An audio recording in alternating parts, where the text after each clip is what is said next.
La Marseillaise de Tsuneko Taniguchi n'a pas dû laisser Dominique de Villepin de marbre. Le Premier ministre inaugurait hier l'exposition La Force de l'Art au Grand Palais.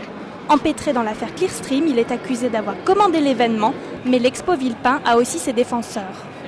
Je pense surtout que le plus dramatique aurait été de ne rien faire et que définitivement New York, Londres, un certain nombre de grandes villes aient, j'allais dire, le monopole de l'art contemporain. Donc c'est la volonté de soutenir les créateurs qui travaillent en France, quelle que soit leur nationalité.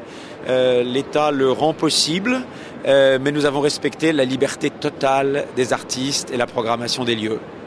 Certains critiquent une exposition entre amis et le retour de l'art officiel. Pourtant, des artistes n'hésitent pas à mettre à mal la grandeur de la France. D'habitude cantonnée aux journaux, la caricature s'affiche ici en grand format.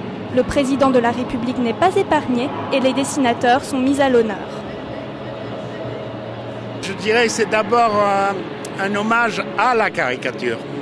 Je suis un grand admirateur de Plantu et en fait ce tableau ne concerne pas vraiment M. Chirac mais plutôt Plantu, dont je regarde les dessins tous les jours dans le monde.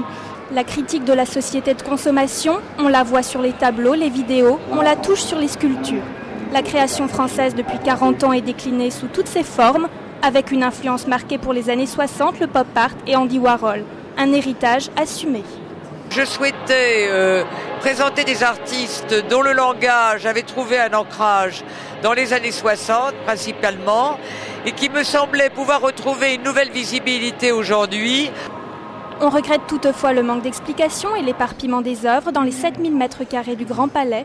Mais si vous aimez la subversion, vous avez jusqu'au 25 juin pour aller admirer le Mickey très en forme du sculpteur André.